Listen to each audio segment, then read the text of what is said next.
السلام علیکم دوستو، میرا نام ہے محمد سعد اور آپ سب دیکھ رہے ہیں اردو علم یوٹیوب چینل۔ دوستو، آج کی ہم ویڈیو میں بات کریں گے حضرت سلیمان علیہ السلام کے بارے میں، جو کہ حضرت داؤد علیہ السلام کے بیٹے تھے، جن کو اللہ تعالیٰ نے سلطنت اور نبوت ایک ساتھ عطا کی تھی۔ ان پر بھی میں پہلے ایک ویڈیو بنا چکا ہوں، اگر آپ چاہیں تو وہ ویڈیو بھی میرے چینل پر موجود ہے، وہ بھی دیکھ سکتے ہیں۔ تو یہ بھی ان کے ہی بیٹے تھے، اللہ تعالیٰ نے ان کو بھی نبوت اور بادشاہت دونوں ایک ساتھ عطا کی تھی، اور اسی لیے ان کے پاس ایک بہت بڑی سلطنت بھی موجود تھی۔ اس کے ساتھ ساتھ اللہ تعالیٰ نے ان کو جنات اور ہوا پر بھی قبضہ عطا کیا تھا، یعنی کہ وہ بھی ان کے انڈر رہ کر کام کرتے تھے۔ تو آج کے اس واقعے کے بارے میں ہم یہ بیان کریں گے کہ ان کو بھی اللہ تعالیٰ نے موت کس طرح عطا کی، اور ان کے جانے کے باوجود جن کیسے کام کرتے رہے، یعنی ان کو ان کی موت کی خبر نہ ہوئی، کیونکہ اکثر لوگ سمجھتے ہیں کہ جو جنات ہیں وہ غیب کا علم جانتے ہیں،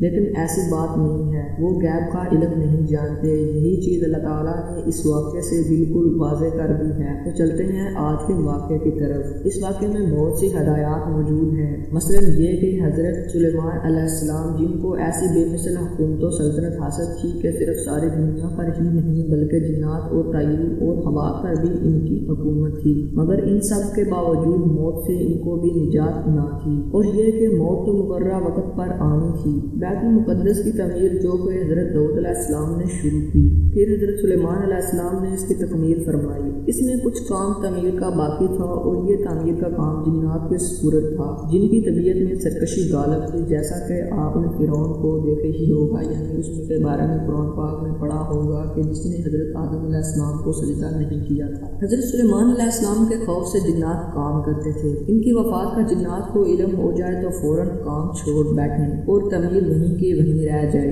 اس کا انتظام حضرت سلیمان علیہ السلام نے یوں کیا کہ جب موت کا وقت آیا تو موت کی تیاری کر کے اپنے محراب میں داخل ہو گئے، جو شفاف شیشے سے بنائی ہوئی تھی۔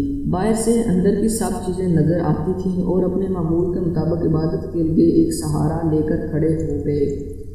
جب وہ سہارا لے کر کھڑے ہوئے تو ان کی موت کا مقررہ وقت آ گیا، اور ان کی روح ان کے جسم سے قبض کر لی گئی، لیکن اس کے باوجود جسم اس عصا کے سہارے کھڑا رہا، اور جنات کو یوں لگا کہ ابھی تک حضرت سلیمان زندہ ہیں۔ جنات کی یہ مجال نہ تھی کہ پاس آ کر دیکھ سکتے۔ وہ حضرت سلیمان علیہ السلام کو زندہ سمجھ کر کام میں مشغول رہے، یہاں تک کہ سال بھر گزر گیا اور تعمیر بیت المقدس کا بقیہ کام پورا ہو گیا۔ تو اللہ تعالیٰ نے گھن کے کیڑے کو، جس کو اردو میں دیمک کہا جاتا ہے اور قرآن حکیم نے اس کو دابطہ لرز کے نام سے موسوم کیا ہے، عصائے سلیمانی پر مسلط کر دیا۔ دیمک نے عصا کی لکڑی کو اندر سے کھا کر کمزور کر دیا۔